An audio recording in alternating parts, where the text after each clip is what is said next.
하나님 말씀은 사사기 19장입니다. 사사기 19장 1절 말씀부터 말씀해 보도록 하겠습니다. 이스라엘의 왕이 없었던 그때에 에브라임 산지 외진 곳에 머물러 사는 어느 레위 사람이 유다 베들레헴에서 한 여자를 첩으로 맞았는데 그의 첩이 음행하고 그를 떠나 유다 베들레헴 자기 아버지 집으로 가서 넉 달 동안 거기에 있었다. 그 여자의 남편이 일어나 그 여자를 설득하여 데려오려고 자기 하인과 나귀 2마리와 함께 그 여자를 찾아갔더니 그 여자가 그를 자기 아버지의 집으로 데려가므로 그 여자의 아버지가 그를 보고 기뻐하며 맞이하였다. 그랬습니다. 예. 에브라임 산지에 살고 있는 어떤 레위 사람과 그의 첩입니다. 예, 1절에 보니까 이스라엘의 왕이 없었던 그때에 라고 이제 그 배경을 설명해 주고 있습니다. 왕이 없었다고 하는 것은 그 지도자, 뚜렷한 지도자가 없었다는 거죠. 그리고 제사장, 또 선지자, 이런 분들의 역할이 가장 그 약했던 때, 이 사사 시대라고 할 수 있습니다. 또 한 시대는 이제 말라기 선지자가 세상을 떠나고 난 후에 세례 요한이 출생할 때까지 그 기간도 있어요. 그 기간을 중간기라고도 하는데 성경에서 신약과 구약의 그 틈 약 400년 정도 되는데요. 기독교의 암흑기라고도 말하기도 합니다.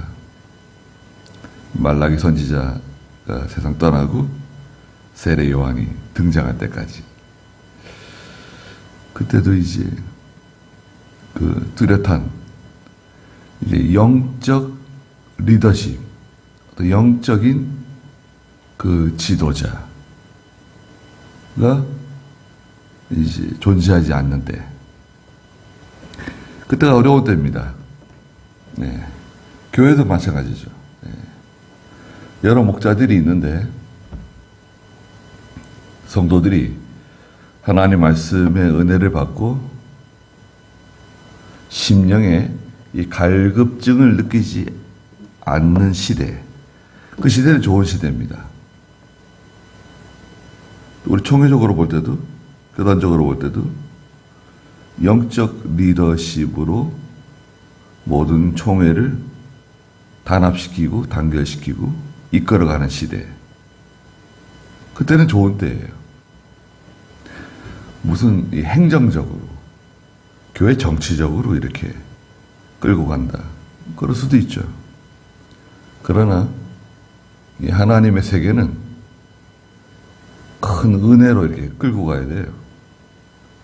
영적인 리더십, 그런 지도자가 없는 시대적인 배경을 가지고 있다. 우리에게 알려주고 있습니다. 그때 에브라임 산지 외진 곳에 머물러 사는 어느 레위 사람이 나옵니다. 에브라임, 그 유다가 있고요. 유다 나라가 있고 그 위에 베냐민 지파가 있죠. 그 위에 이제 에브라임 지파, 커다란 에브라임 지파가 있는데요. 에브라임 산지 아주 외진 곳에 살고 있는 어느 레위 사람. 레위 사람은 제사장을 도와서 하나님의 일을 하는 사람들인데, 근데 교회가 제대로 자리를 못 찾고 하나님의 제사장, 선지자들이 제대로 자리를 못 잡고 있으니까 말하자면 할 일이 없는 거예요. 할 일이 없다?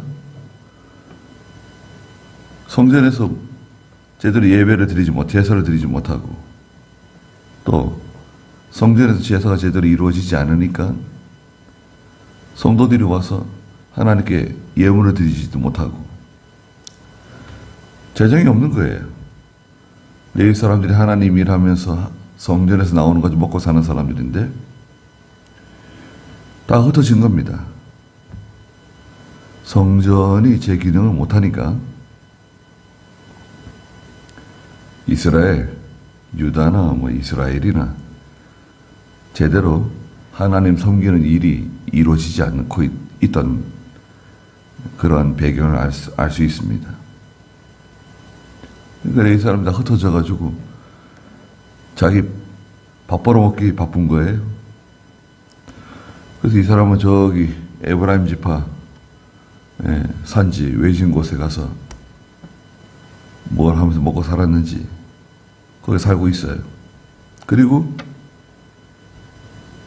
유다 베들레헴에서 한 여자를 또 첩으로 들였어요. 그러니까 이게 레위 사람이 윤리적으로 이렇게 타락하고 과거에는 첩을 들이거나 아내를 여러 얻는 것에 대해서 하나님께서 일부 묵인하는 경향이 있어요. 다윗이 아내를 넷이나 얻었죠. 다윗도. 그러나 원칙적으로는 일부 일처제입니다. 성경은. 근데 레위 사람이 첩을 얻을 정도니까 얼마나 이게 윤리적으로 타락한 시대인지 엿볼 수 있습니다. 그래서 이제 거리는 얼마나 될까요? 에브라임 산지 외진 곳이라고 하는 뚜렷하진 않지만 에브라임 산지로부터 이 베들레헴까지 거리는 그닥 그렇게 먼 거리 같지는 않아요. 약 한 50km 정도 될 것 같아요. 50km. 50km면 100리, 120리 되네. 120리. 50km 정도 됩니다. 그러니까 하루 동안 부지런히 걸으면 갈 수 있는 곳입니다. 예, 그닥 멀지는 않아요. 그런데 2절에 보니까 그의 첩이 음행하고 그를 떠나 유다 베들레헴 자기 아버지 집으로 가서 넉 달 동안 거기 있었다 그랬어요. 참 더 한심한 일이 벌어졌어요. 또 이 첩이 또 음행을 했네요. 첩이 음행을 해가지고 그게 이제 남편에게 발각이 돼서 친정으로 달아났어요. 베들레헴으로. 예, 야반 도주를 한 겁니다. 갈 때 친정밖에 없으니까요. 친정으로 가가지고 넉 달이 지났어요. 그 넉 달 동안 이 남편 되는 레위 사람이 돌아오지 않겠나 기다리고 있는 것 같아요. 넉 달이 지나니까 3절에 그 여자의 남편이 일어나 그 여자를 설득하여 데려오려고 다 용서해 줄 테니까 가자. 더 이상 묻지 않을 거니까 집에 돌아가자 그런 것 같아요. 자기 하인과 나귀 2마리와 함께 그 여자를 찾아갔습니다. 그 여자가 그를 자기 아버지의 집으로 데려가므로 장인 집에 들어갔어요. 그 여자의 아버지가 그를 보고 아주 기뻐하며 맞이했습니다. 장인이 사위가 자기 딸을 데리러 온 것에 대해서 아주 기뻐하고 영접했어요. 시집간 딸이 집에 들어와가지고 한 달, 2달, 딸이 오랜만에 온 것은 반갑긴 하지만 왜 왔을까? 또 왜 집에 돌아가지 않을까? 한 달, 두 달, 석 달, 넉 달. 불안하잖아요. 근데 사위가 딸을 데리러 왔다? 아니, 반가운 거죠. 어서 오라고. 왜 이제 왔냐고. 영접했어요. 4절에 그의 장인, 꼭 그 여자의 아버지가 그를 붙잡았어요. 며칠 좀 있다 가라고. 쉬었다 가라고. 그렇게 먼 거리도 아닌데 붙들었습니다. 그래서 그가 장인과 함께 사흘 동안 머물면서 먹고 마시며 거기 묵었어요. 사흘 동안. 그러니까 오는 길에 하루 보냈죠. 그 다음 사흘을 머물렀어요. 사흘 동안 뭐 했냐? 먹고 마시면서 쉰 거예요.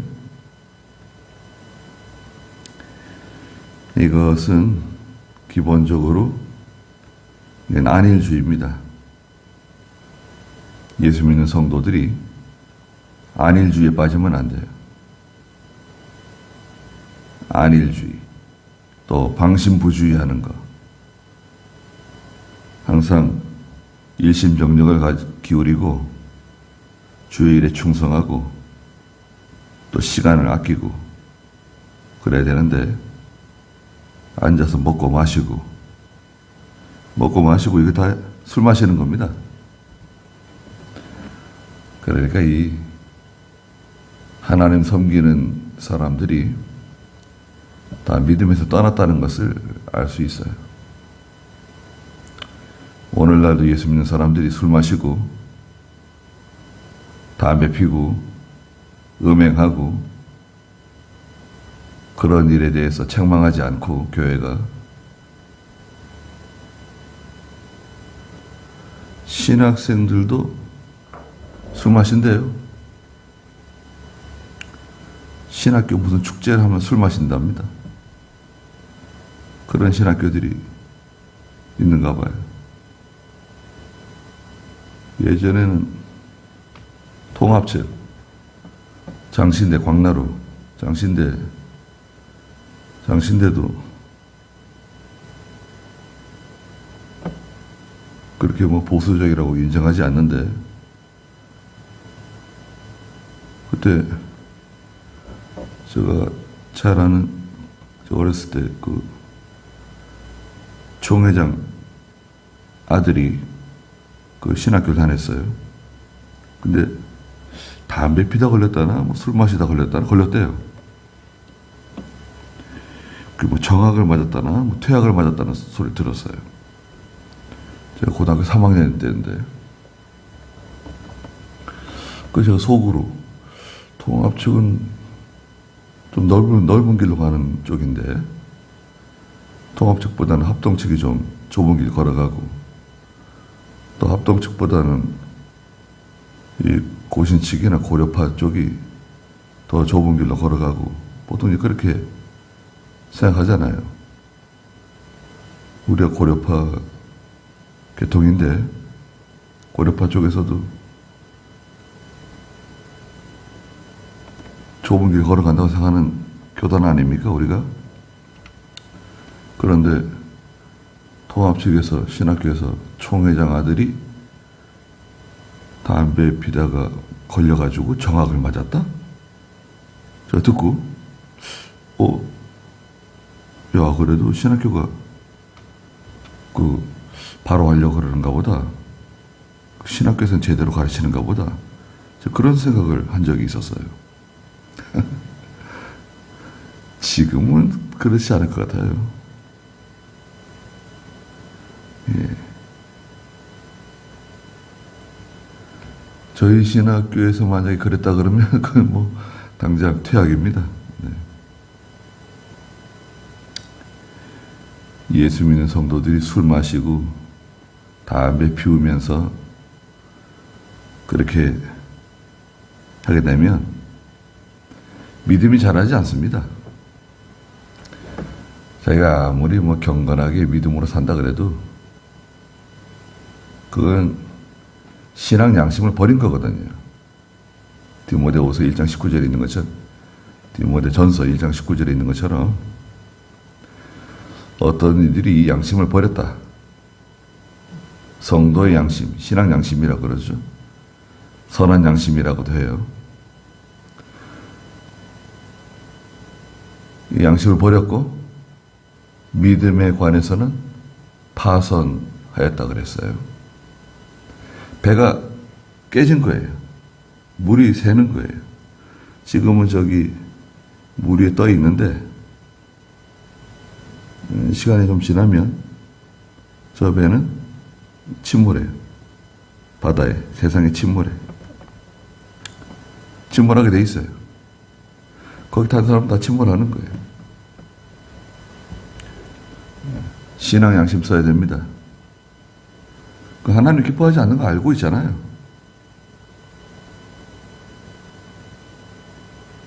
하나님 기뻐하지 않는다.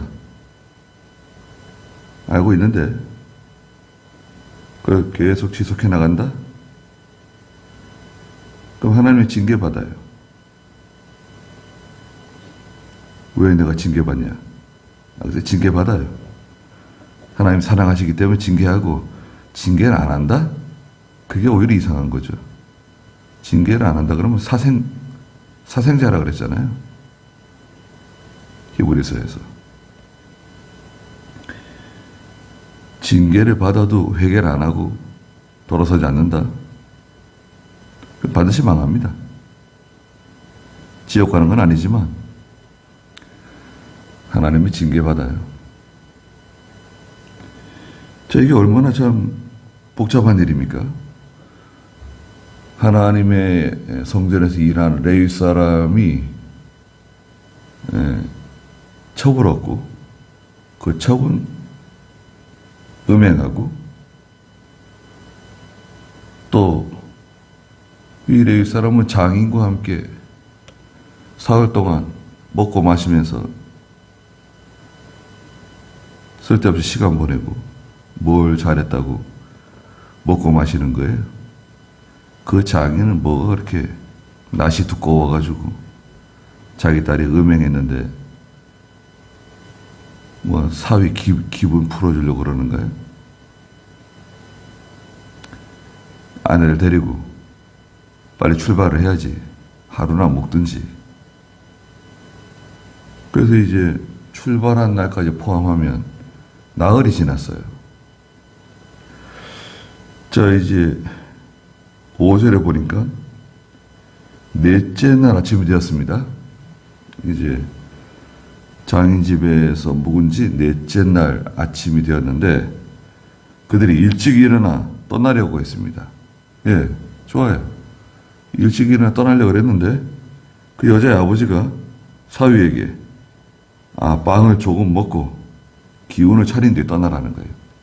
아침 식사하고 떠나라는 거예요, 말하자면. 빵이 주식이니까. 떡이라 그러면 안 돼요. 떡은 번역을 잘못한 겁니다. 빵인데 왜 떡이라 그래요? 이 사람들이 먹는 주식이 빵이에요. 마른 빵. 한국 사람은 떡 그러면 떡집에서 만든 떡 생각하잖아요. 그런 떡이 아니라 마른 빵이에요. 포도즙에다가 적셔서 먹는 빵이라고요. 그러니까 아침 식사하고 그럼 가면 좋겠다는 거예요.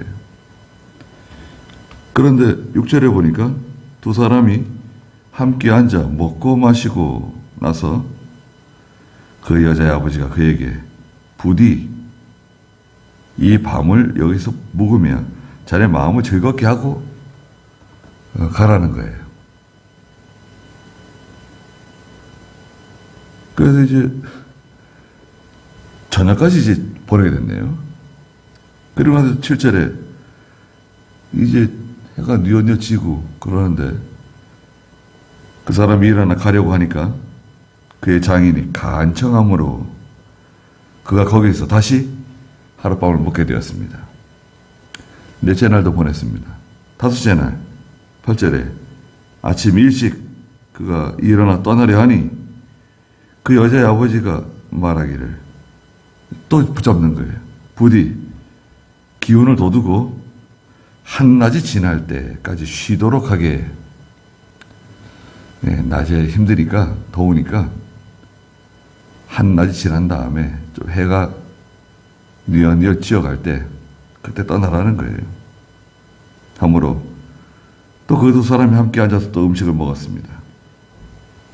9절에 그 사람이 그의 첩과 하인과 함께 일어나 이제 떠나려 하자. 그의 장인 곧 그 여자의 아버지가 그에게 말하기를, 여보게, 이미 날이 저물어 어두워졌으니 부디 오늘 밤도 이 밤도 여기서 묵고 내일 가라는 거예요. 여보게, 날이 기울어졌네. 여기서 묵고 마음을 즐겁게 한 뒤 내일 아침 일찍 길을 떠나 자네 집으로 가게. 벌써 이 해가 벌써 뉘엿뉘엿 지니까, 아침에는 낮에 뜨거울 때가 지나고 나면 출발하라 그러고, 또 해가 뉘엿뉘엿 지니까 이제 밤이 됐으니까 오늘 밤 여기서 묵고 또 내일 가라 그러고. 글쎄, 그 장인의 호의라고 받아들여야 되나요? 뭐 이렇게 장인의 성격이 좋아서 장인의 호의라고 받아들인다 하더라도 레위 사람은 이렇게 하면 안 돼요. 네. 그렇게 생활의 여유를 부리면서 이렇게 느긋하게. 아니, 지금 에브라임 지파 산지 외진 곳에 그렇게 뭐 넉넉하지도 않게 지금 살고 있는 것 같은데 시간을 이렇게 보내면 안 되잖아요. 열심히 자기 일을 해야지. 벌써 지금 며칠을 보내는 거예요. 다섯째 날 저녁이 되었는데 10절에 보니까 그러나 그 레위 사람이 그 사람이 묵기를 거절하고 일어나 안장을 지우고 나귀 2마리와 첩을 데리고 떠났어요. 자는 겁니다. 떠나서 여부스 곧 예루살렘 맞은편에 이르렀어요. 여부스 곧 예루살렘 맞은편. 그 여부스 사람들이 주로 사는 그 지역과 예루살렘이 있는데요. 거리로는 한 6km 좀 떨어져 있는 것 같아요. 예루살렘까지는 6km 남았고 여부스 사람이 사는 지역을 지금 지나가고 있어요. 11절에 그들이 여부스 근처에 이르렀을 때 날이 저물었으므로, 자, 베들레헴이 아래쪽에 있고요. 예루살렘 밑에 베들레헴이 있고요. 예루살렘을 지나서 여부스 지나서 이제 에브라임 땅으로 들어가는 건데요. 날이 저물었다고요. 그러니까 더 이상 이제 가기는 힘듭니다. 저녁에 여행하는 것은 아주 위험해요. 12절에 보니까 여부스 근처에 이르렀을 때 날이 많이 저물었으므로 하인이 자기 주인에게 말하기를, 부디 우리가 방향을 돌려 여부스 사람의 성으로 들어가 거기서 하룻밤 묵고 가면 좋겠다는 거예요. 여부스에서 더 가기엔 좀 위험하니까 여부스에서 하룻밤 묵고 가면 좋겠습니다. 그러니까 이 레위 사람이 12절에 그의 주인이 그에게 말하기를, 야, 우리가 이스라엘 자손에 속하지 않은 그 이방 사람의 성읍에 들어가지 말고 기브아로 가자. 그랬어요. 기브아는 사울의 고향이네요. 베냐민 지파 사람의 땅이에요. 기브아는 큰 성입니다.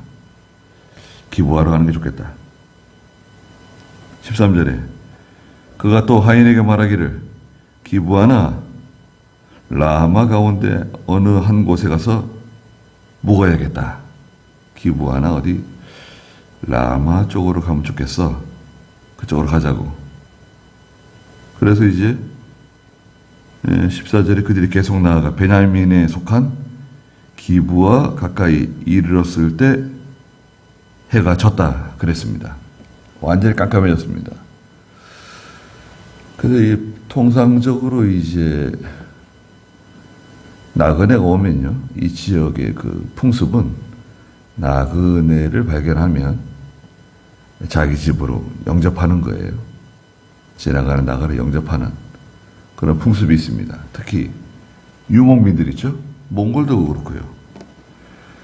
지나가는 나그네가 이제 저녁이 돼가지고 갈 곳이 없으면 영접하는 거예요.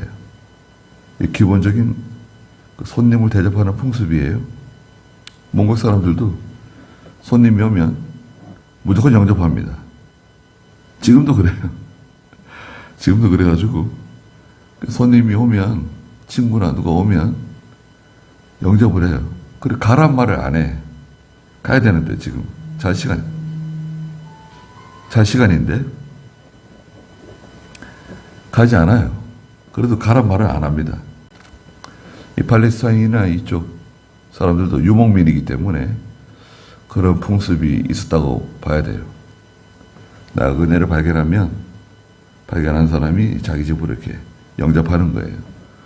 근데 해가 져가지고요, 사람들도 없고, 이 나그네들을 영접하는 사람이 없었습니다. 그러다가 이제 어떤 노인의 집에 가서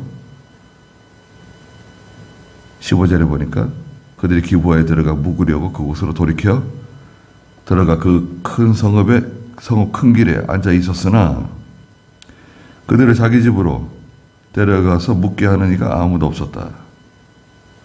그 성읍 큰 길에 앉아 있었잖아요. 성읍 큰 길에 앉아 있었다고 하는 것은 저기 사람들이 많이 사는 그 지역이 아니라 좀 바깥 지역으로 밀려난 거예요. 우리를 영접해주는 사람이 있는가 이렇게 돌아다녔는데 영접해주는 사람이 없으니까 저 밖에 이제 그 성읍 외진 곳에 외곽으로 이렇게 간 거예요. 그러니까 좀 영접해주는 사람이 없네요. 그런 상황을 만났어요. 그래서 이제 이 말씀을 보면 이 레위 사람이 어떤 생활을 하고 있었는가 대략 엿볼 수 있어요. 형편이 좋은지 나쁜지 그런 건 알 수 없지만 그의 그 하나님을 섬기는 생활, 어떻게 살고 있는지 첩을 얻고 또 첩은 음행하고 또 장인 집에 가서 장인과 함께 먹고 마시면서 시간을 보내는 그런 장면들을 보면 이 사람의 태도를 알 수가 있어요. 그런 점이 참 아쉽죠. 그리고 결정적으로는 사흘, 나흘, 닷새 간신히 출발했는데 그것도 아침 일찍 출발했으면 좋았을 텐데 아침 일찍 출발했으면 저녁에는 집에 도착할 수 있지 않았을까. 낙이 2마리가 있으니까. 그런데 시간을 지체하다가 해질녘에 출발하고 베냐민 기브아에 도착했을 때는 이미 해가 지고 그런 참 어려운 때를 만났어요. 여기서 이제 사고가 나는 거잖아요. 그러니까